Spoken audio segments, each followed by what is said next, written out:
My husband posted my body online.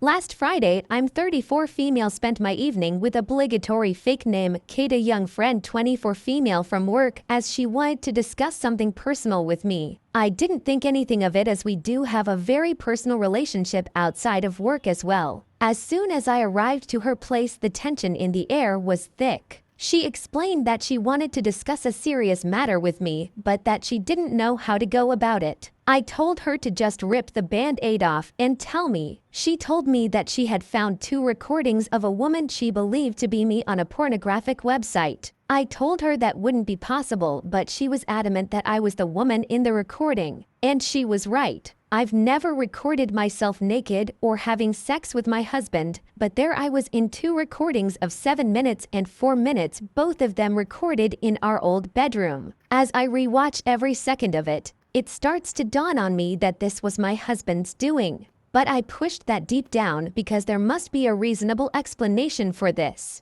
Honestly, I left her place with my mind in a complete meltdown. I could barely hear what she was saying, but she did follow up with a text saying she's been in contact with the website about getting it taken down and that she'll help me go through this. She also said she's scouring the internet in case there are more out there. I came home and pretty much ransacked my house looking for evidence, and I found it. My husband was using a hidden spy cameras to spy on me and record me in my most intimate moments. I then just spent hours vomiting, crying, projectile vomiting some more, and begging God to just let this be a nightmare. I am a deeply religious and a fully veiled Muslim woman, and I've never been with anyone but my husband, and all this time he has been sharing my most intimate moments with the world. I don't know what to think or what to do. I can't look at him or speak to him. I've locked myself in our bedroom pretending I have COVID. All I do is look up how other people have dealt with getting things removed, and it seems like once it's on the internet, it really is forever even if I remove it from this one website.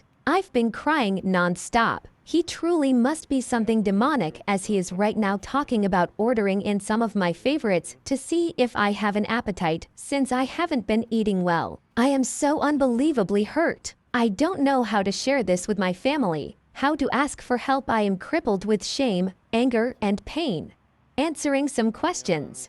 First, my husband, soon-to-be ex-husband, and I are the same religion, race, ethnicity, and nationality. Second, my culture does not participate in honor killings, and I'm not afraid of my family harming me or not siding with me. Thirdly, my family would support me in divorcing him. In fact, they would demand I do. Fourthly, the laws in my country are secular, but in certain circumstances, it allows for the various religious groups in the country to hold their own courts that can enforce their rulings, as long as it doesn't impose or break secular law or civil liberties. Fifthly, I do plan on taking this to secular court and religious court, as I want him punished. Sixthly, I am veiled by choice, and the vast majority of my fellow countrywomen do not veil. I am a niqabi, meaning the only part of me visible to the public are my eyes. When I am with my family or with other women or in women-only spaces, I don't veil. I left him as I said I would. He went to work. The movers arrived. We packed my stuff and we left. The entire time I was crying to the point that even the movers were worried for me, but I couldn't stop myself from crying. I went home, sat my parents and siblings down, and explained the situation. My parents were and still are confused.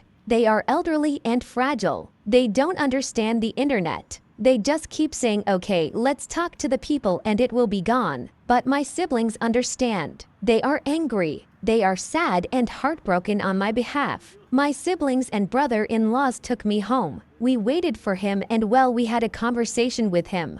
He denied it at first. So my brothers were firm with him and he started to be more truthful. He said he did it because he was depressed, because he had a porn addiction, sex addiction, and because he didn't think anyone would see it. He said he posted only a few. When we asked him to be specific, he said he posted anything from 5 to 8. We had him take it down, but who knows how many times it has been downloaded or shared. In that moment, I also found out he had a secret phone. He was also cheating on me with random women and sex workers. All this time I was thinking he's working hard, but nope, he was out disgracing himself and betraying our marriage. At some point, he convinced us he needed to use the bathroom and he somehow managed to call his mother, who arrived at our home with his brother and cousins. There was a commotion as they were angry at the treatment of their family member. Then things calmed down enough to explain to them what he had done. His mother fainted. His mother is elderly and not in the greatest health condition. We called for an ambulance. My neighbor had also called the police and I was arrested by the time the ambulance arrived to take care of my mother-in-law.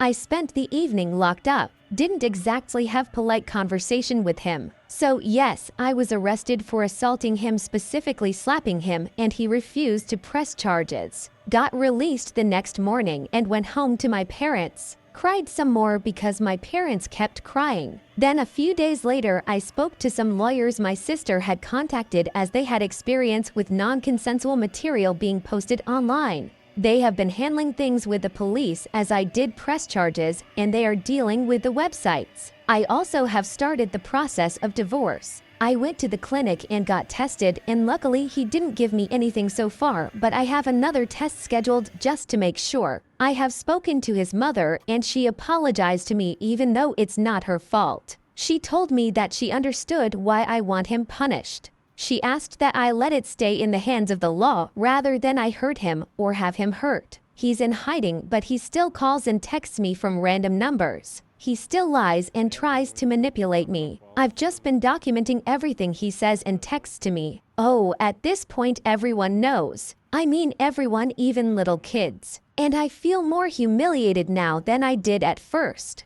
This man has destroyed everything I have worked for and has completely destroyed the very little sense of stability and safety I had left.